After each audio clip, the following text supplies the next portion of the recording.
Yeah, those bars are coming out of your paycheck, dude.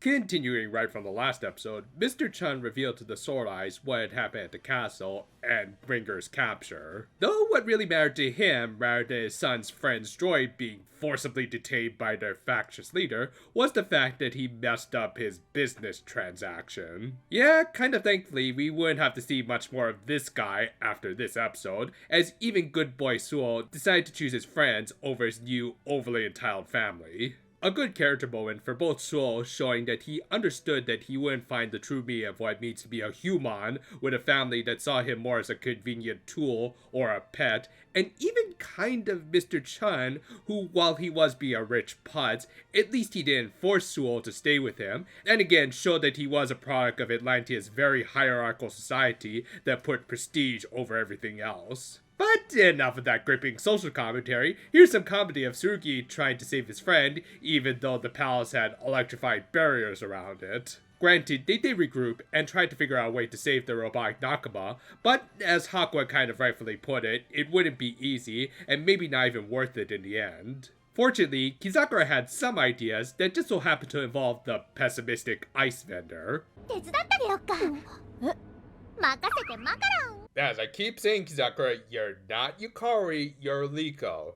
And hopefully y'all can get the better sequel this year. He agreed to let her help her sell some of his ice to the palace, and understandably, the guard wasn't buying into her proposal at first, but Yaiba of all characters was willing to talk to her, though not about the ice or her pie. He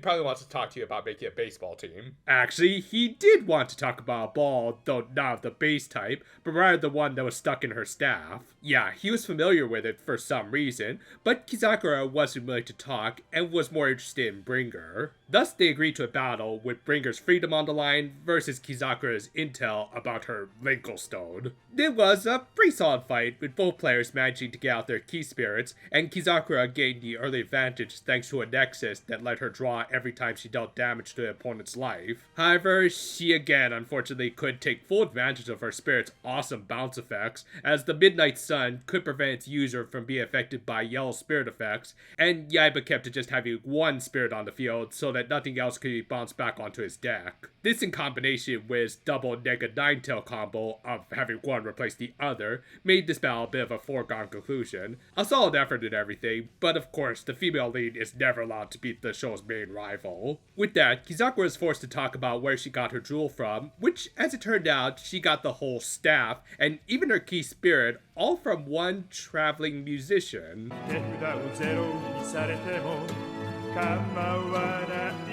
Oh great, Namashi is self-inserting himself again. Actually, this was another one of the IRL spokesmen for this game alongside Justice Tachibana, who in this show were basically like celestial guardians. His name was Bomber, even though that fro kinda makes me want to call him Boomer instead. Also, it's kinda fun to hear Rikia Koyama sing here, after he legit turned down singing in Yakuza 4 because he was too shy. I guess 2012 was just a better year for him.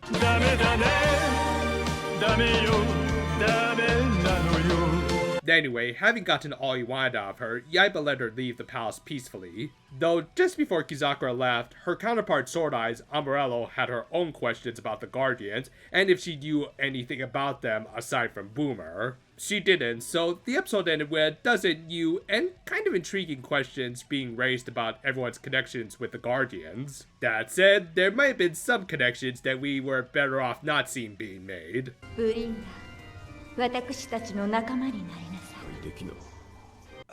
Yeah, Tsurugi, are you sure you want to save your mom at this point?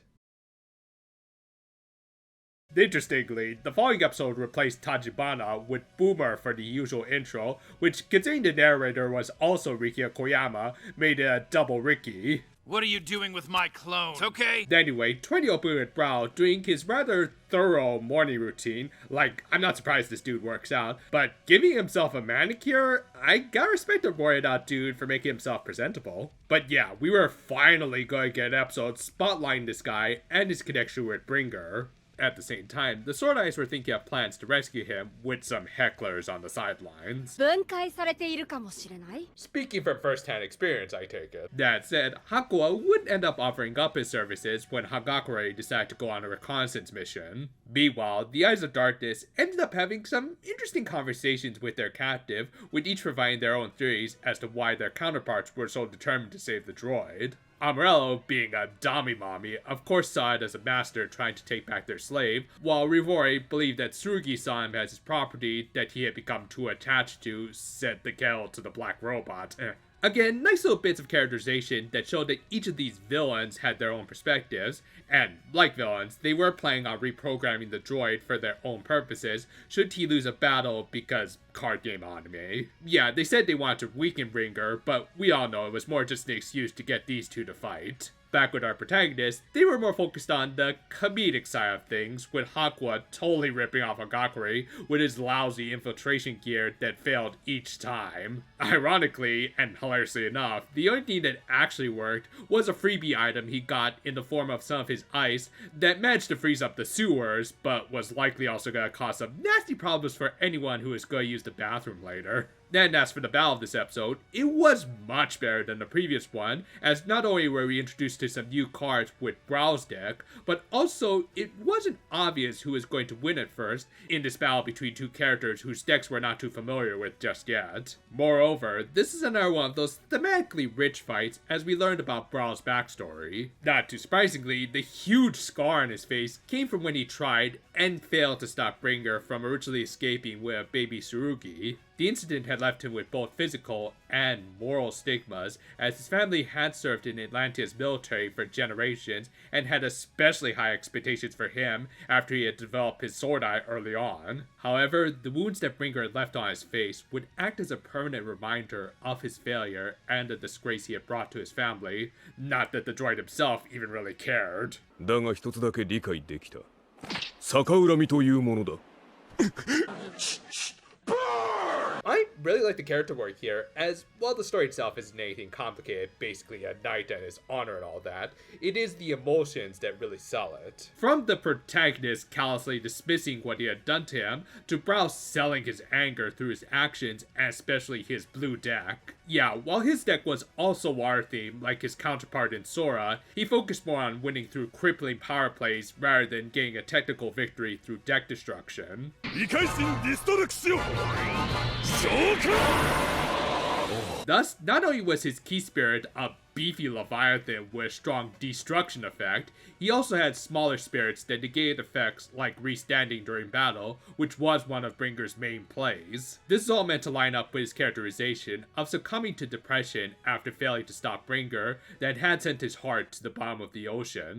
And now his deck was meant to drag his opponents down with him and feel the constrictive pressures of the deep dark sea. As a result, he managed to defeat Bringer and, in his mind, make amends for his past failures, which, yeah, he kind of deserved it. With that, the episode ended with Tsurugi receiving some gifts from his grandfather, including a new card, conveniently just in time for his next battle. While a little slower than previous outings when it comes to pacing their plot, these episodes were carried by their character and world building. The former, obviously, mostly came from Brow and his development, while the latter was built with the intrigue of the Guardians and their effect on the main plot. As a result, while not much actually progressed after Bringer's capture, things are starting to develop in some intriguing ways.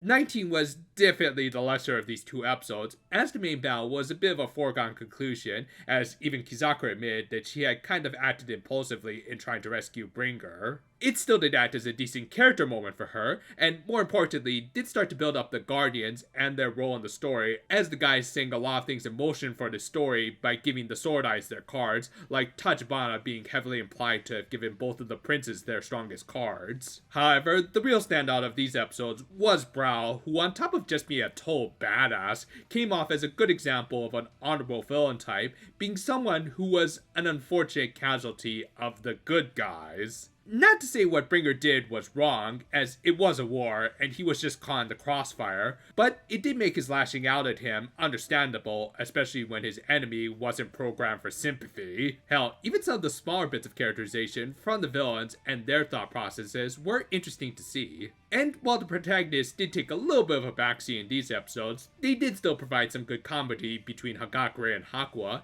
and more of Suo just being a precious doll trying to find his purpose in life. It's all building to some bigger developments, in particular an obvious blow-off battle for the next episode. Thus, while these were far from the best episodes in terms of plot progression, the characters did hold up, which is almost as good in my opinion. Rousing to enjoy quoting Julius Caesar, as he was the clear winner here in more ways than one. Currently, we're working on an overview for Ultimate Precure, which, after some recent announcements, we might have to rework our script just a little bit. Yeah, initially, we weren't going to talk about it as much, but with the announcement of Yoshimi Narita writing the next series, we're going to have to talk a little bit more about her work and some of the concerns we have for the future of this franchise. Look forward to that little bit of cynicism, and until next time though, for now my friends, and well, looks like they want to go play some baseball. Hold on, let me go get my glove.